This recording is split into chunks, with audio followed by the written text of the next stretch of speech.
Purihin ninyo ang Panginoon, nakilay ng kanyang ngalan. Purihin siya ay awitan at papurihan magpakailanman.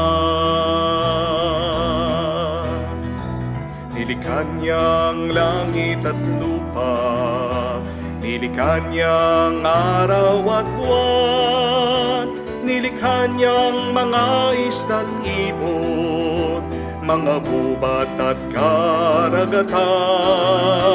Tunay siyang banal at dakila, purihin ang kanyang ngalan. Ang lahat ng nilikha niya'y mabuti, pinagyaman niya ng lubusan. Purihin ninyo ang Panginoon, nakilay ng kanyang ngalan. Purihin siya ay awitan at papurihan magpakailanman.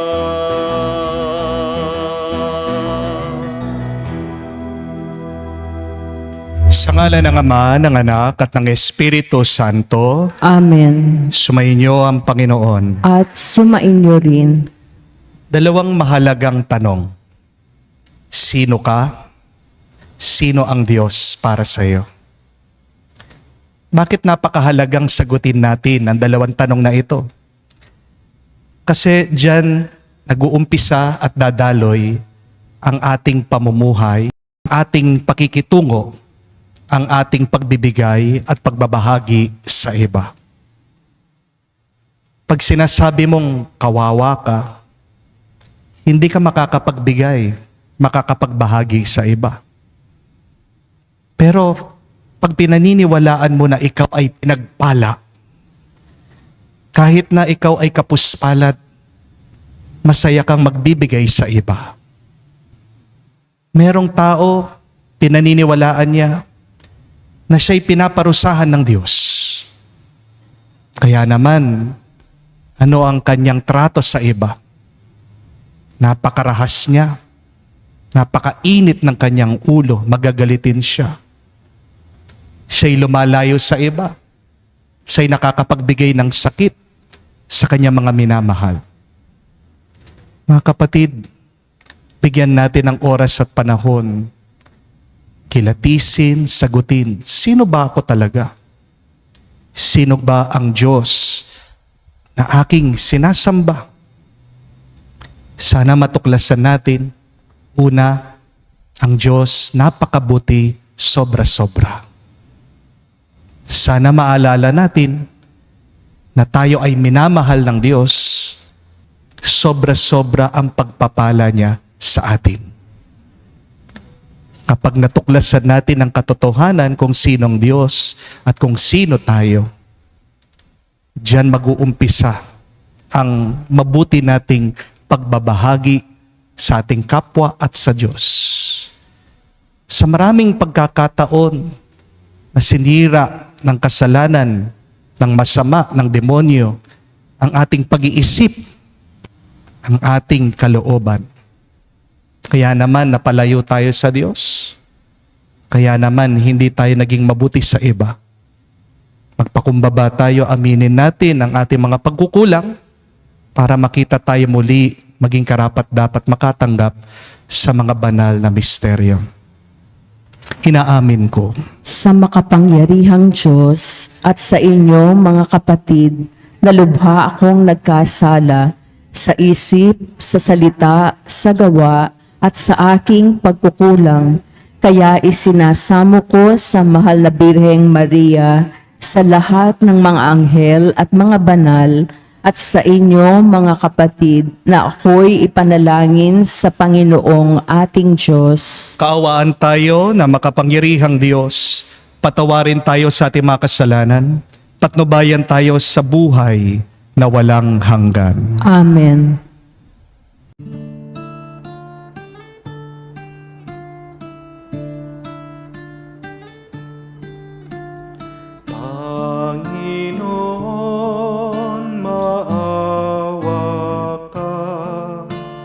Panginoon,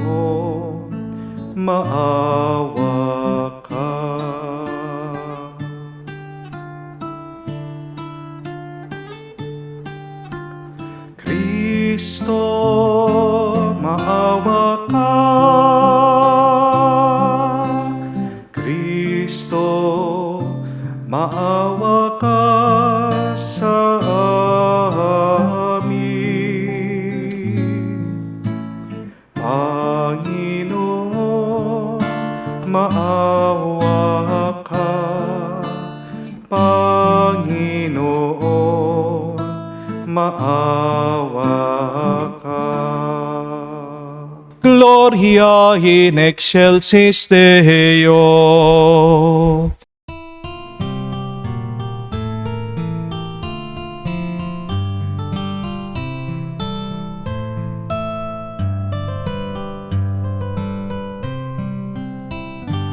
Luwalhati sa Diyos sa kaitaasan,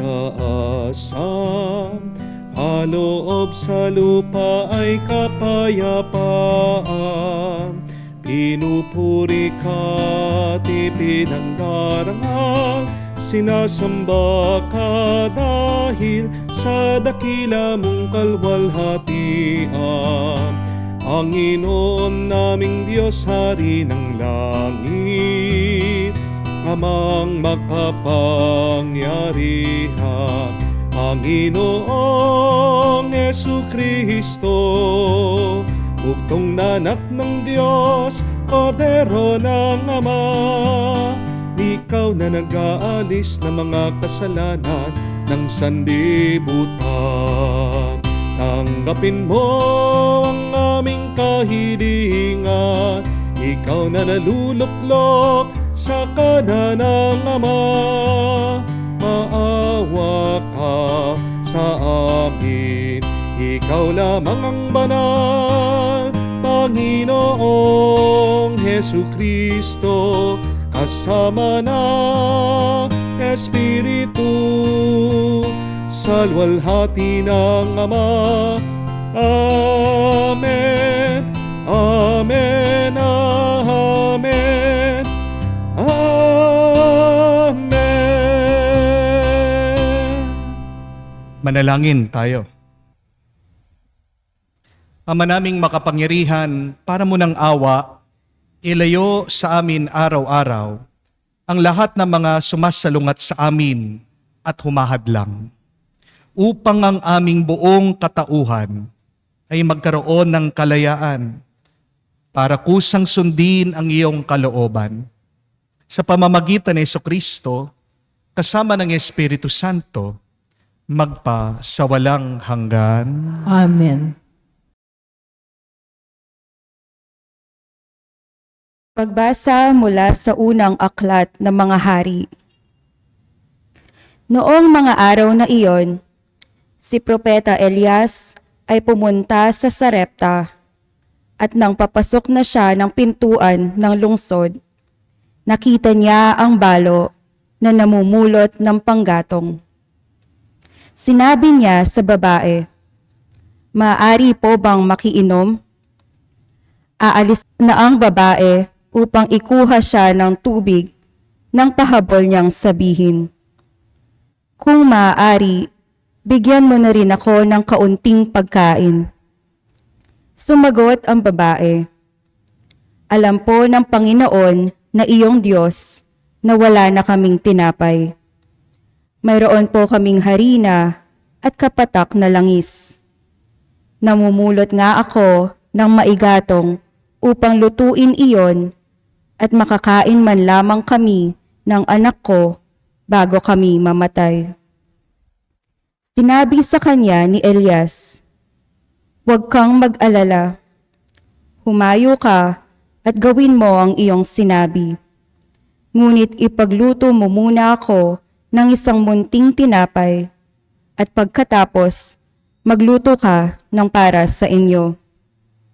Sapagkat ganito ang sabi ng Panginoon, Diyos ng Israel, hindi ninyo mauubos ang harina sa lalagyan at hindi rin matutuyo yaong langis sa tapayan hanggang hindi sumasapit ang talagang takdang araw na ang ulay marapating papatakin ng may kapal." Ginawa nga ng babae ang utos ni Elias at sila'y kumain, si Elias at silang mag-ina. At hindi nga naubos ang harina sa lalagyan, at hindi natuyo ang langis sa sisidlan, tulad ng pangako ng Panginoon sa pamamagitan ni Elias. Ang salita ng Diyos. Salamat sa Diyos. Kaluluwa ko, yung purihin ang Panginoong butihin. Kaluluwa ko yung purihin ang Panginoong butihin. Ang maaasahang lagi, Panginoon, panig sa naaapi ang Diyos na hukom, may pagkaing handa sa nangagugutom. Kaluluwa ko yung purihin ang Panginoong butihin. Pinalaya niya ang mga nabihag, isinasauli paningin ng bulag.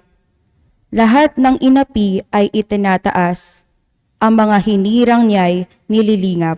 Kaluluwa ko yung purihin ang Panginoong butihin. Isinasanggalang ang mga dayuhang sa lupain nila'y doon tumatahan. Tumutulong siya sa balot ulila, masamang balangkas pinipigil niya. Kaluluwa ko yung purihin ang Panginoong butihin.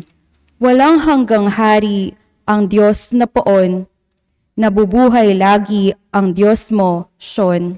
Kaluluwa ko yung purihin ang Panginoong butihin.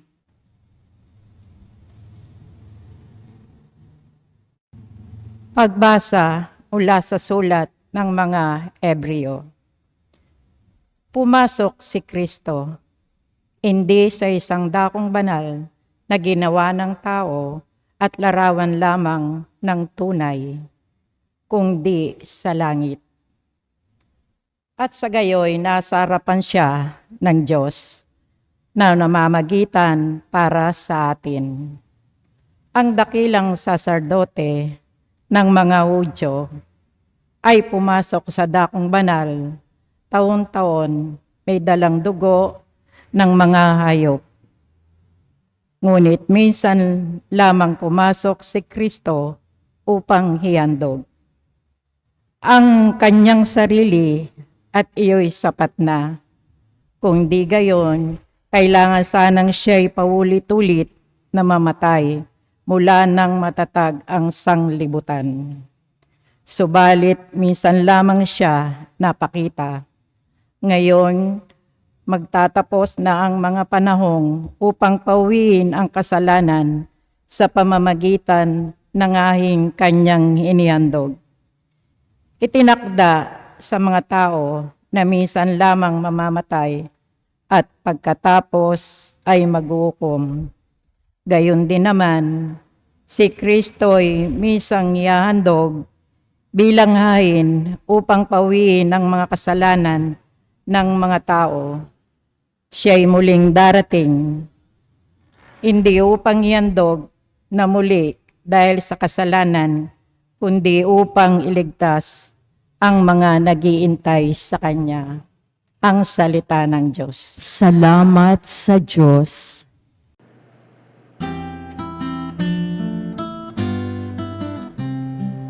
Alleluia, alleluia, alleluia,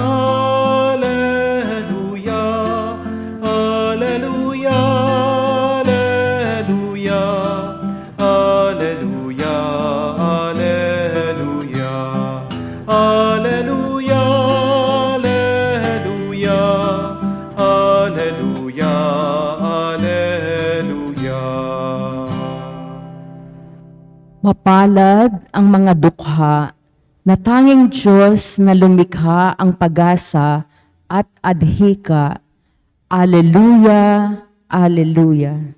Sumainyo ang Panginoon. At sumainyo rin. Ang mabuting balita ng Panginoon ayon kay San Marcos. Papuri sa iyo, Panginoon.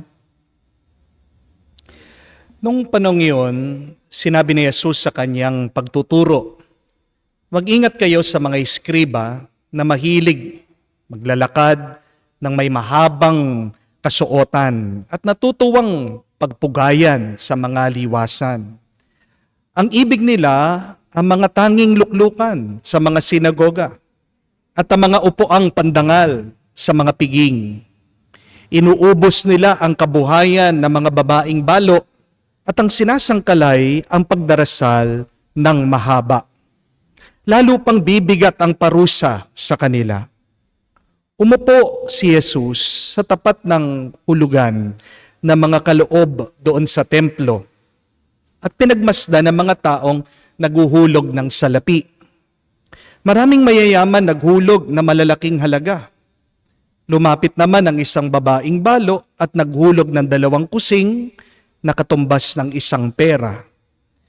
Tinawag ni Jesus ang kanyang mga alagad at kanyang sinabi, "Sinasabi ko sa inyo, ang dukhang balong iyon ay naghulog ng higit sa kanilang lahat. Sapagkat ang iba'y nagkaloob ng bahagi lamang ng kanilang mga kailangan. Ngunit binigay ng balong ito na dukhang-dukha ang buo niyang ikabubuhay." Mga kapatid, ang mabuting balita ng ating kaligtasan. Pinupuri ka namin, Panginoong Hesu Kristo. Magandang araw po muli sa inyong lahat. Magandang araw po, Father. God is good. Sobra-sobra. Pag sinabi po nilang God is good, ang dapat sagot niyo po ay sobra-sobra. Yes, God is good all of the time, and yet, yung goodness, yung kabutihan ng Diyos, umaapaw, siksik, liglig, sobra-sobra. Meron pong isang kwento tungkol po sa isang mayaman na donya na palaging tumutulong nagdo-donate po sa isang parokya, sa isang simbahan. Kaya lang po, ang kanyang pagbibigay ay may kapalit. Gusto po niya anuman ang kanyang ibigay, dapat nakikita po niya nakasulat yung kanyang pangalan. Nag-donate po siya ng lamesa ng altar. Doon po sa gitna ng altar, napakalaki ng kanyang pangalan, Doña Maria. Nag-donate po siya ng napakalaking retablo. Nandun po sa gitna, sa taas ng retablo, donated by Doña Maria. Kahit na ano po ang gamit sa loob ng simbahan, dapat nandoon po yung kanyang pangalan para malaman po ng mga tao na galing sa kanya. Kahit po yung upuan ng pari, doon po sa taas ng kanyang ulo, Doña Maria. Kahit po yung inuupuan, yung pews ng mga tao, nakalagay po doon, nakasulat, donated by Doña Maria. At kahit po itong kalis, para daw po pag tinataas ng pare yung kalis, nakalagay po doon, no? Donated by Doña Maria. Kahit po ang damit ng pare, pagtatalikod na po yung pare, ano po makikita niyo doon? Doña Maria. Ito pong Doña, napatingin sa taas, nakita ang ceiling, sira-sira na. Tumutulo na po ang kisame. Kaya sabi, "Father, palitan naman po natin yung ceiling." Ito pong pare, namomroblema. Kasi pag pinalitan mo yung ceiling, puro Doña Maria na ang makikita mo dyan. Kaya nag-isip ang pare. Sabi niya, "Sige po, payag po ako. Pagawa niya po." So pinagawa, pinaayos po, pinarepair itong ceiling. Kaya lang, pagkatapos po ng project ng construction, dumating itong si Doña Maria. At nabigla siya. Bakit? Nagawa po ang kisame, pero wala ang pangalan niya. Kaya galit na galit, sinugod po ang pare. Sabi, "Father, pinagawa ko to. Napakarami kong perang binigay. Pero bakit hindi niyo naman nilagay yung aking pangalan?" Sabi po ng pare, sumagot, "Ay, wag po kayong magagalit, wag po kayong mag-alala.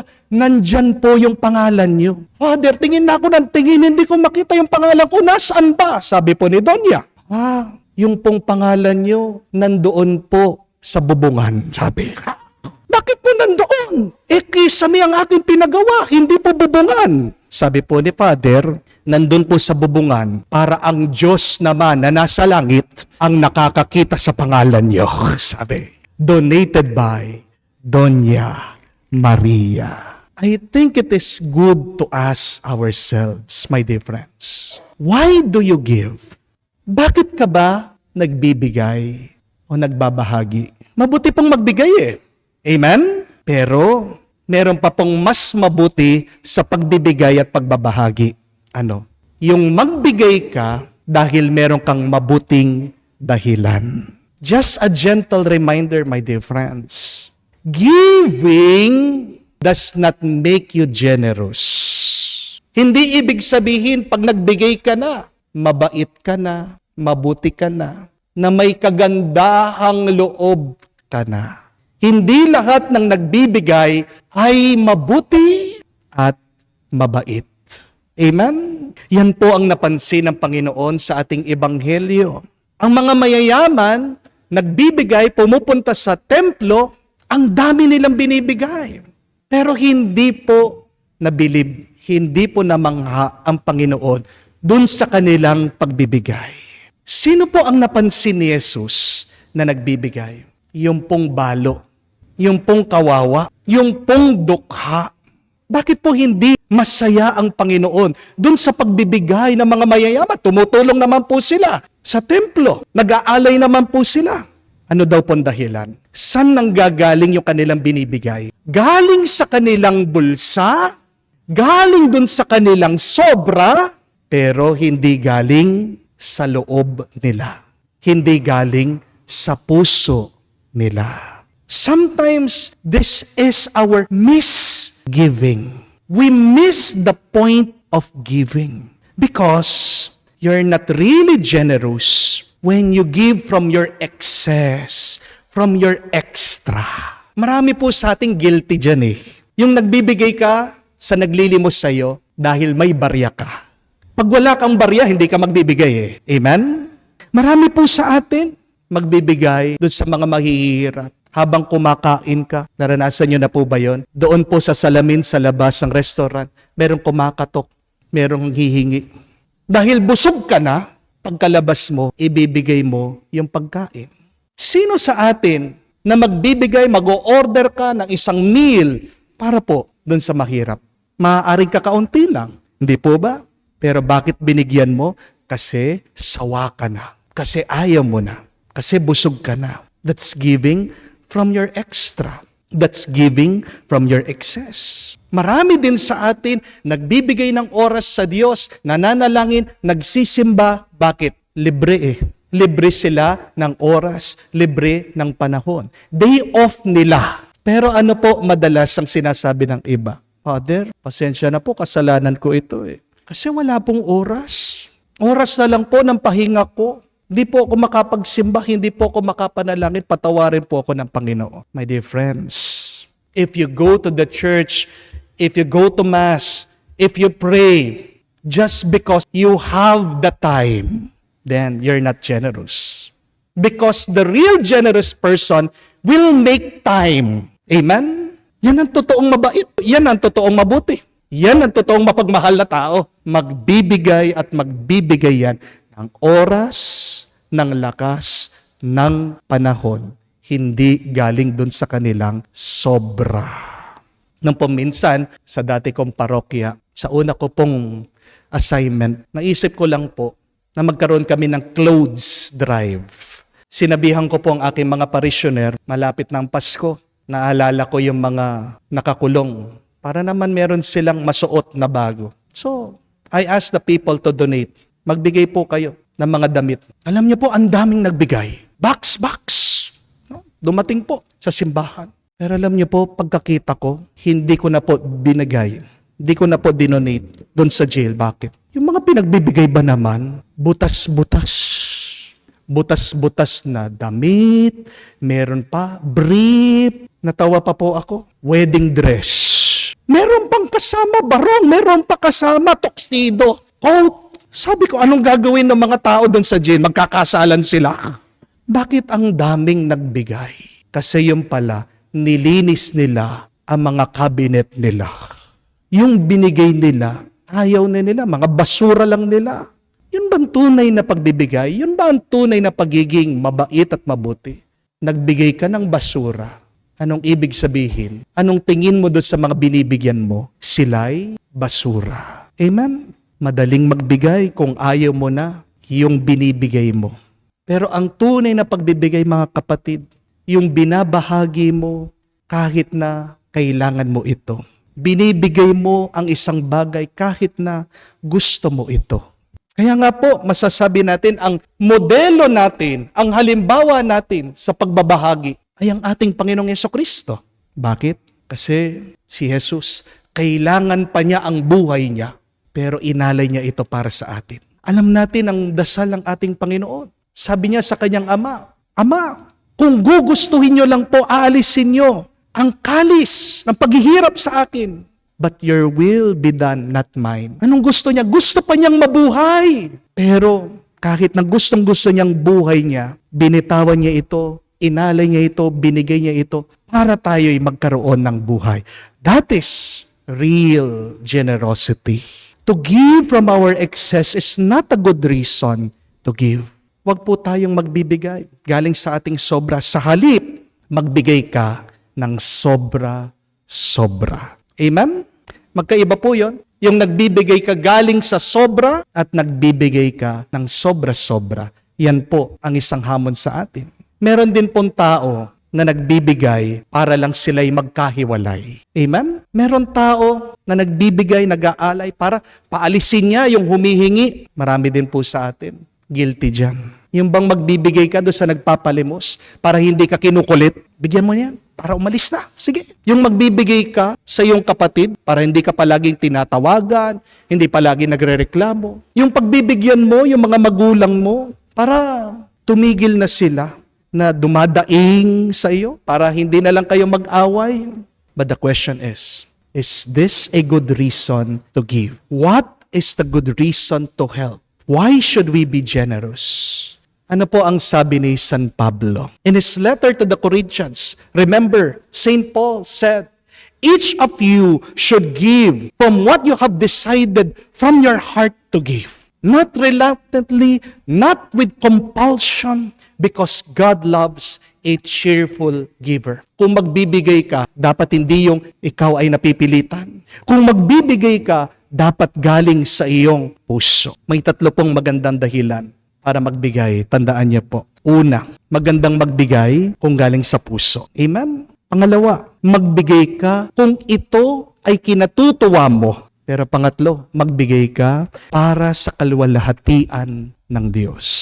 Remember, the highest form of living is giving. Amen? Kung gusto mong umangat ang iyong pagkatao, umangat ang iyong pamumuhay, lalo ka pa sumaya, magbigay ka. Ano po ang sabi ni Mother Teresa? It is not about how much you give, but it is about how much love you put in your giving.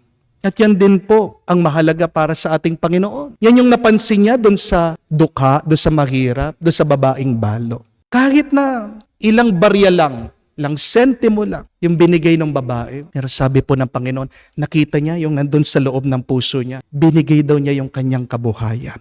Nakita ng Panginoon, hindi yung halaga ng pera.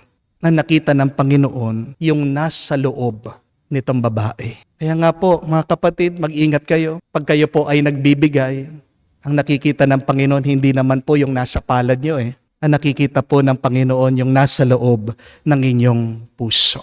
Magandang itanong, ano ang nasa loob ng aking puso? Because, my dear friends, generosity is not a money matter. But generosity is always a matter of the heart.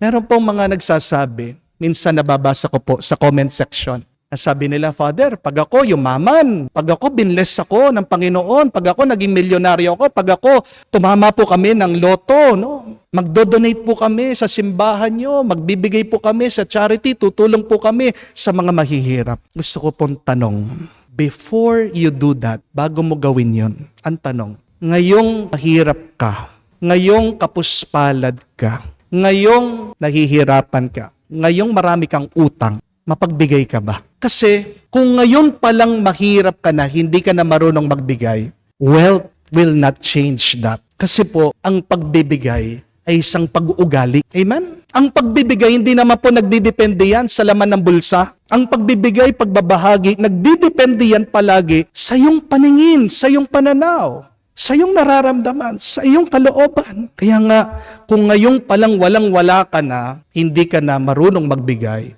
hindi naman magbabago yan kahit nagawin kang mayaman at milyonaryo ng Diyos. Marami po ang mga mayayaman na hindi naman po talaga mapagbigay. Amen? Because generosity is a choice. Generosity is a lifestyle. And generosity really comes from love. Nobody becomes generous by accident. Wala naman pong tao na kagising niya ng umaga, magbibigay ako. Yung pong pagbibigay, nadidevelop po yan through time. Generosity is a character. Pagkatao po yan. Amen? And you will never be generous if you're not loving. Amen? But I know it is so hard to love. Kaya nga, alam niyo po ang susi, para magmahal ka at pag nagmamahal ka, makakapagbigay ka, ito po huwag niyong kakalimutan. Pasasalamat.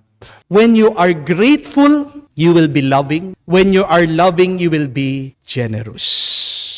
Kung nahihirapan ka na umibig at magmahal, dahil nasasaktan ka, sinaktan ka ng iba, basta't palagi kang magpasalamat sa Diyos. So the key to living, loving, and being generous starts by being grateful to the Lord. Nagpapasalamat ka palagi sa Diyos. Tignan niyo po, yung mga taong hindi marunong magpasalamat, ano po yung itsura nila? Una, madamot. Pangalawa, nakasimangot. Pangatlo, kuripot. Tignan niyo nga po yung mga katabi niyo. Ano itsura niyan? Nakangiti?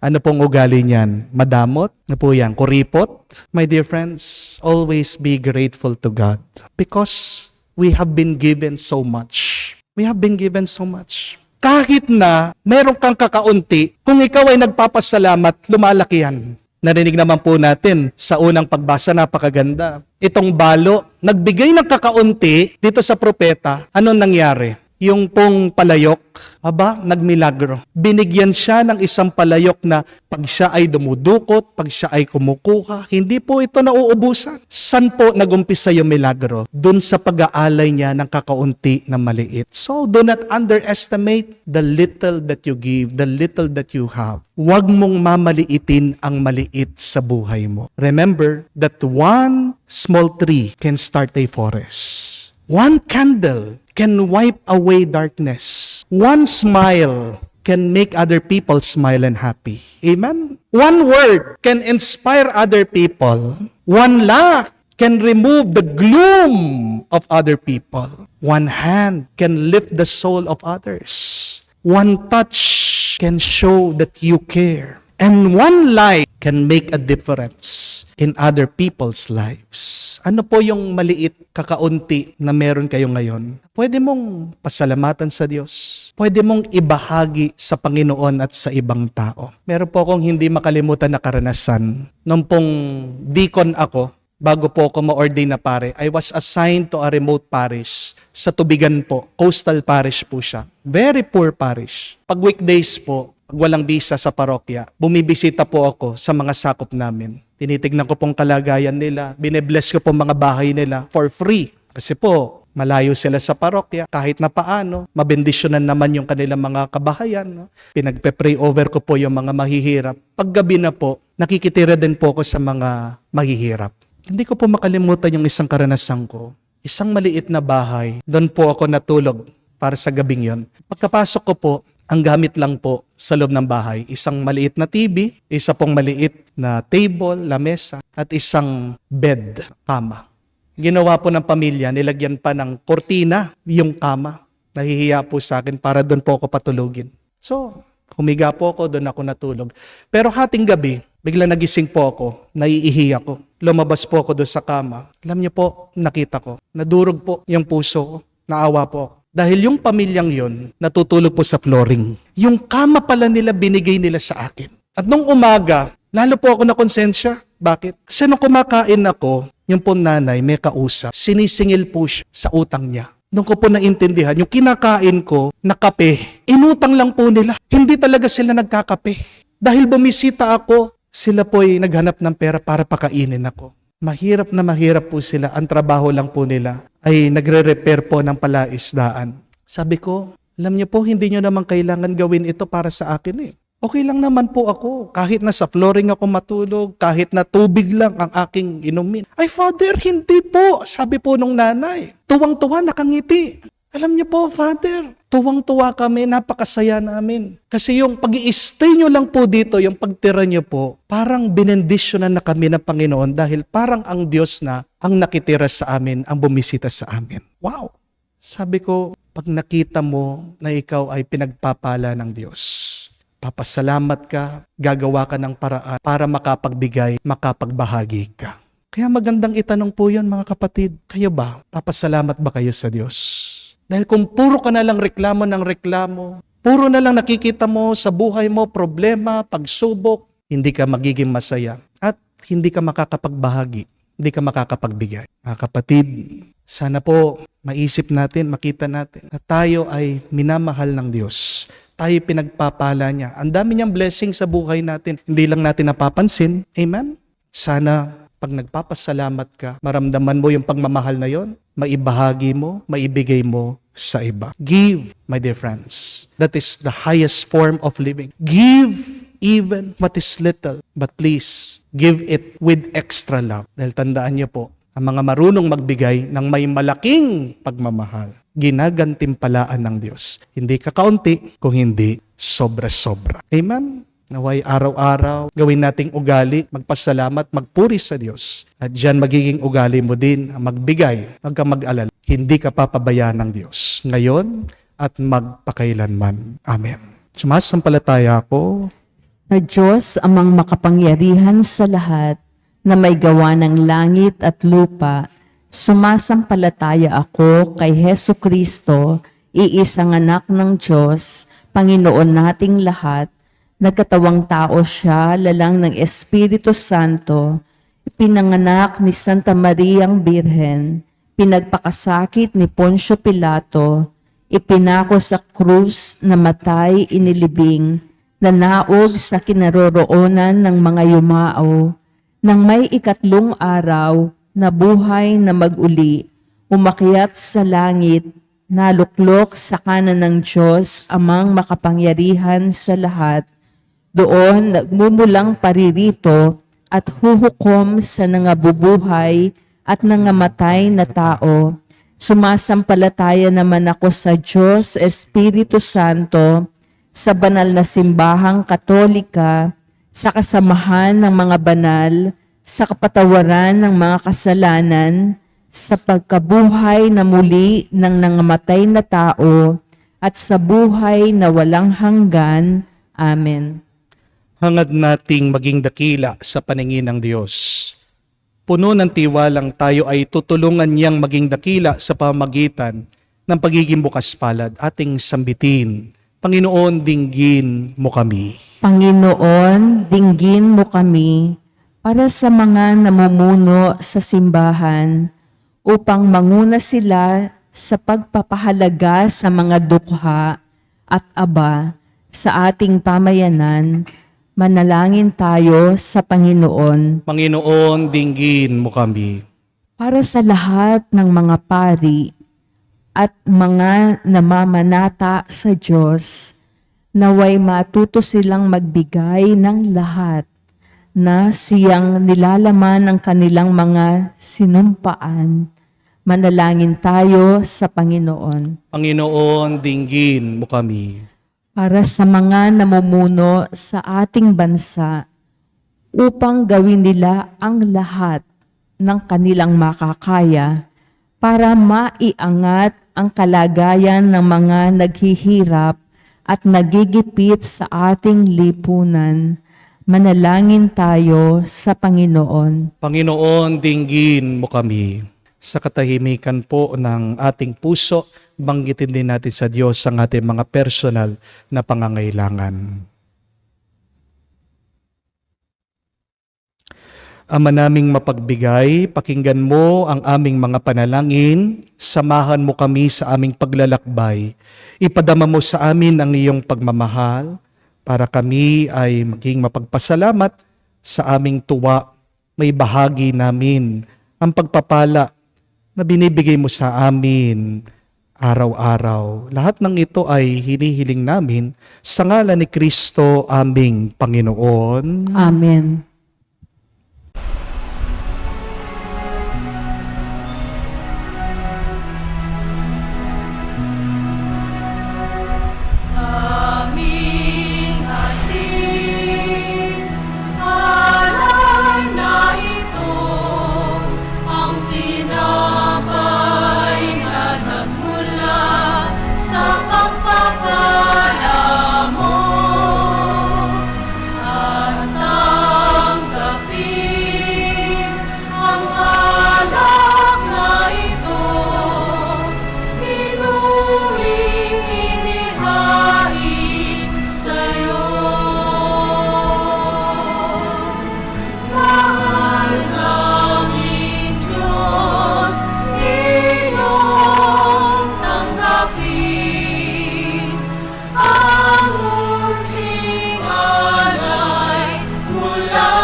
Manalangin kayo mga kapatid, parang ating mga hain ay kalugdan ng Diyos amang makapangyarihan. Tanggapin nawa ng Panginoon itong paghahain sa iyong mga kamay sa kapurihan niya at karangalan sa ating kapakinabangan at sa buong sambayanan niyang banal. Ama naming lumikha, kalugdan mo ang paghahain ng mga nagtitipon dito upang ang aming ginaganap na pag-aalay ng sarili ng anak mo ay aming pakinabangan sa kanyang pamamagitan kasama ng Espiritu Santo magpa sa walang hanggan. Amen. Sumainyo ang Panginoon. At sumainyo rin. Itaas sa Diyos sa inyong mga puso at diwa. Itinaas na namin sa Panginoon. Pasalamatan natin ang Panginoong ating Diyos. Marapat na siya ay pasalamatan. Ama naming makapangyarihan, tunay nga marapat ikaw ang aming pasalamatan, nasa iyong aming buhay, pagkilos at pag-iral. Sa pamumuhay namin araw-araw, tinatamasa namin ang iyong pagmamahal. Sa pag-ibig mong pinunla sa sangkatauhan, ang Espiritu Santo ay unang aming bigay ng anak mong naglagak sa amin ng katiyakan, nakalaang mabuhay kami sa piling mo kailanman. Kaya kaisa na mga anghel, nagsisiawit ng papuri sa iyo ng walang humpay sa kalangitan. Kami nagbubunyi sa iyong kadakilaan.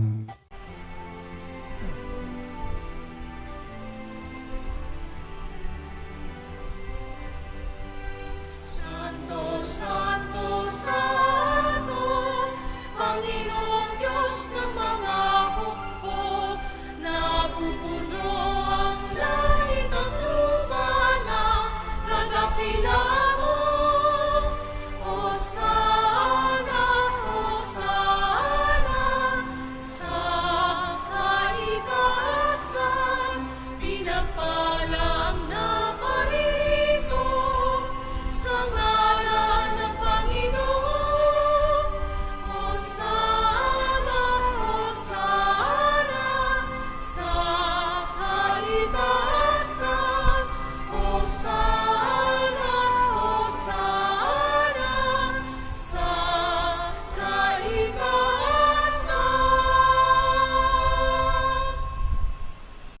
Ama naming banal, ikaw ang bukal ng tanang kabanalan. Kaya't sa pamagitan ng iyong Espiritu, gawin mong banal ang mga kaloob na ito upang para sa amin maging katawan at dugo ng aming Panginoong Heso Kristo. Bago niya pinagtiis ang kusang loob na maging handog, hinawakan niyang tinapay, pinasalamatan kanya, pinaghati-hati niya iyon, inabot sa kanya malagad at sinabi, tanggapin ninyong lahat ito at kanin, itong aking katawan na ihahandog para sa inyo.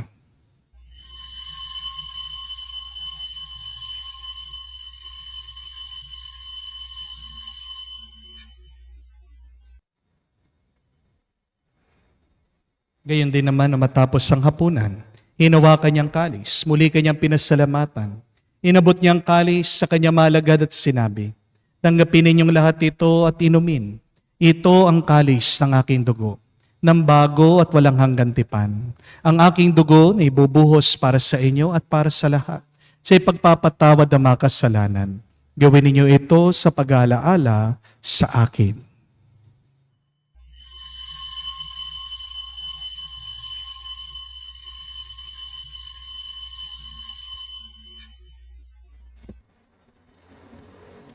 Ang misteryo ng pananampalataya. Aming ipinahayag na namatay ang iyong anak, nabuhay bilang Mesiyas at magbabalik sa wakas para mahayag sa lahat. Ama, ginagawa namin ngayon ang pag-alaala sa pagkamatay, muling pagkabuhay ng iyong anak. Kaya tinialay namin sa iyong tinapay nagbibigay buhay at ang kalis na nagkakalob ng kaligtasan. Kami nagpapasalamat dahil kami iyong minarapat na tumayo sa harap mo para maglingkod sa iyo. Sinasamo namin kami magsalo-salo sa katawan at dugo ni Kristo ay mabuklod sa pagkakaisa sa pamamagitan ng Espiritu Santo. Ama, lingapin mong iyong simbahan, laganap sa buong daigdig. puspusin mo kami sa pag-ibig. Kaysa ni Francesco ang aming Papa, Florentino aming Arsobispo at ng Tanang Kaparian. Alalahanin mo rin ang aming mga kapatid na nahimlay may pag-asang sila'y muling mabubuhay. Gayon din naman lahat ng mga pumanaw. Kawan mo't sila't patuloyin sa iyong kaliwanagan. Kawan mo't pagindapatin kaming lahat, makasalo sa iyong buhay na walang wakas. Kaisa na mahal na Birhen Maria, Ina ng Diyos. Kaisa na mga apostol, lahat ng mga banal, na namuhay dito sa daigdig na kalugod-lugod sa iyo. May pagdiwang nawa namin ang pagpupuri sa ikararangal mo sa pamamagitan ng iyong anak aming Panginoong Heso Kristo. Sa pamamagitan ni Kristo, kasama niya at sa Kanya, ang lahat ng parangal at papuri ay sa iyo, Diyos Ama, makapangyarihan, kasama ng Espiritu Santo, magpasawalang hanggan. Amen, amen, amen. Sa nakakagaling na utos sa turo ni Jesus sa Panginoon natin at Diyos, ipahayag natin ang lakas loob.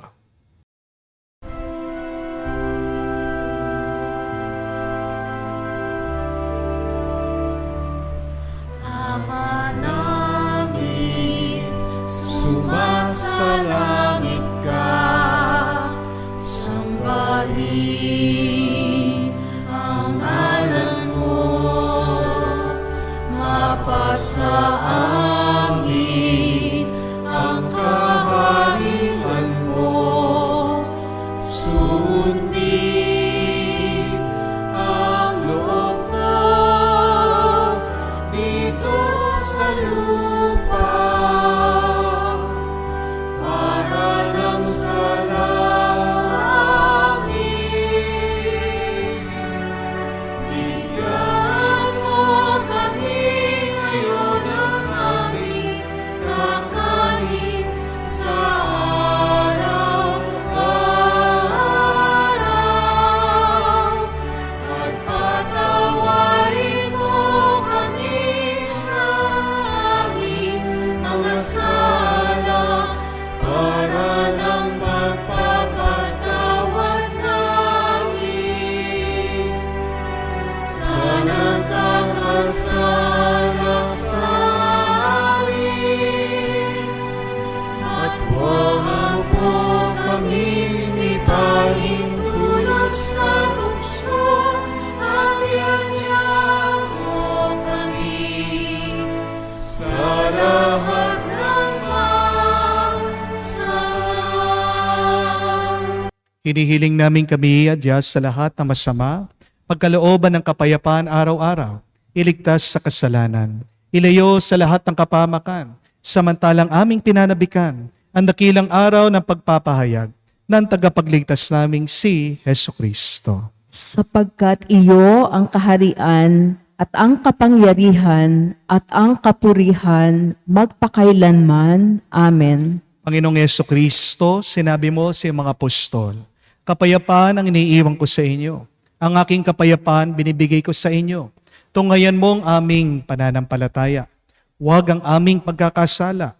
Pagkalooban mo kami ng kapayapaan at pagkakaisa ayon sa iyong kalooban, kasama ng Espiritu Santo, magpa sa walang hanggan. Amen. Kapayapaan ng Panginoon ay laging sumainyo. At sumainyo rin. Magbigayan po tayo ng kapayapaan sa bawat isa. Pisuin niyo po, kapayapaan po sa inyong lahat. Kordero ng Diyos na nag-aalis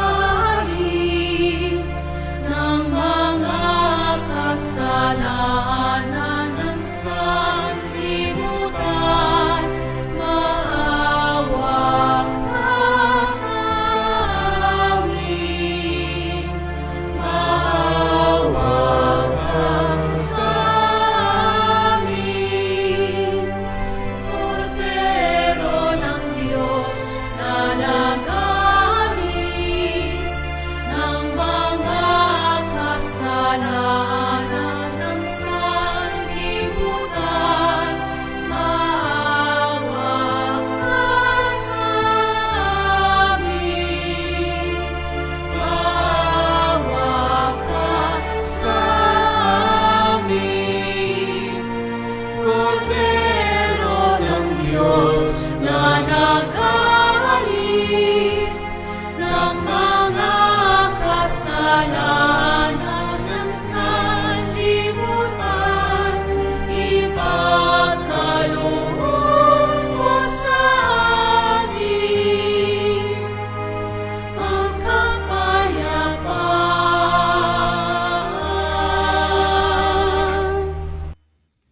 Mga kapatid, naririto ang ating Panginoong Yesukristo, ang Kordero ng Diyos, nag-aalis sa mga kasalanan ng sanlibutan.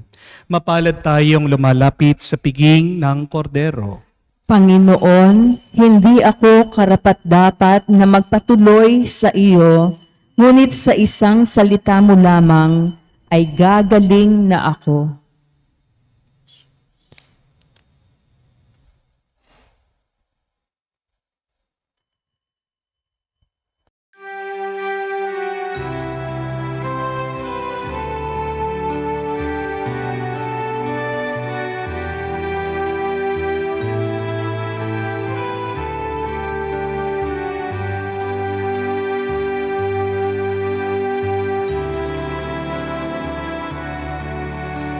Alam mong pagkatao ko,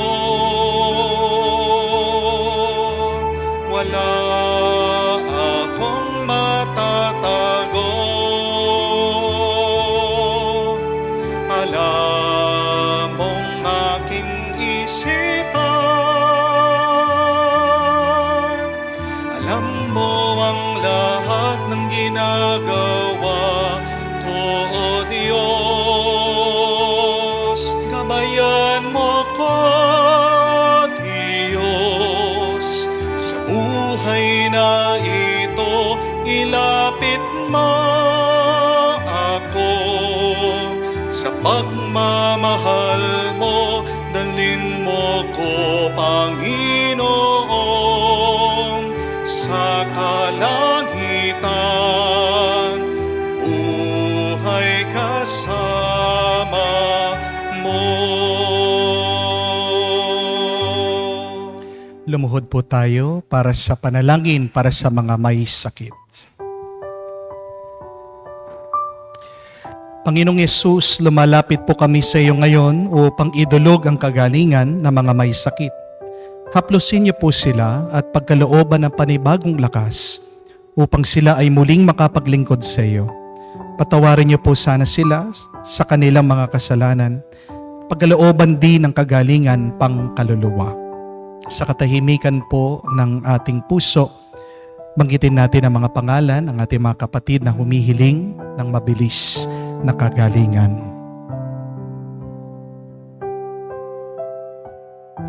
Hinihiling namin ito sa ngalan ni Kristo, aming Panginoon. Amen. Panalangin para sa mga OFW. Ama, pinapanalangin namin sa iyong natatanging kahilingan ng lahat ng mga nagtatrabaho sa ibang bansa. Tulungan mo sila bawat sandali ng kanilang buhay habang nasa ibang bansa. Palakasin mo sila kapag pinanghihinaan sila ng kalooban. Pagalingin mo sila sa tuwing nagkakasakit. Aluin mo sila kapag nalulungkot sila. Ilayo mo sila sa anumang masama at kapahamakan upang magpatuloy sila lagi sa kanilang buhay. Mapahalagan nawa ng kanilang mga pamilya ang bawat sakripisyo nila sa ibang bansa upang wag masayang ang kanilang pagpapagal. Kawan at pagkalooban mo ng biyaya ang lahat ng mga OFW dahil sa iyo lamang aasa at wala ng iba pa. Ang lahat na ito ay aming sama-samang panalangin sa ngalan ni Jesus. Amen. Banal na mukha ni Jesus. Kaawaan mo kami. Manalangin tayo. Ama naming mapagmahal, tinatanaw naming utang na loob ang banal na pakikinabang at niluluhog namin ang Espiritu Santo ay mag-uumapaw sa kalooban naming kanyang tinitigib ng iyong kadakilaan upang ang iyong kagandahang loob ay manatili sa aming palagian sa pamamagitan ni Jesucristo kasama ng Espiritu Santo magpa sa walang hanggan. Amen. Paano nyo daw po alam na kayo ay tunay na mapagbigay? How would you know you are really generous? Real generosity is not measured by the value or the money or the things that you give. But real generosity is really seen through your character. Nakikita ang tunay na kagandahang loob, ang taong tunay na mapagbigay sa kanyang pag-uugali, sa kanyang pananaw, sa kanyang kilos araw-araw. Dalawa po ang ugali ng mga taong tunay na mapagbigay. Una, sila'y nagbibigay higit dun sa hinihingi sa kanila. Pero pangalawa, sila'y nagbibigay kahit na walang nanghihingi sa kanila. So remember that. The real generous person is the one who gives more than what is being asked from them. But you're really generous when you give even if others do not ask from you. Kaya nga po, dalawa pong tanong pag nilayan natin bilang inyong assignment ngayong linggo. Tanong mo, nagbibigay ba ako higit sa hinihingi sa akin? O nagbibigay lang ako dun sa kung ano yung hiningi o minsan kulang pa? Pero pangalawa, ako ba'y nagbibigay kahit na walang humihingi? Maraming ganyan sa buhay natin.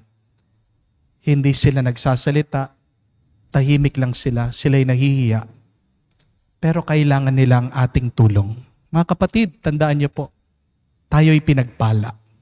We are blessed by God.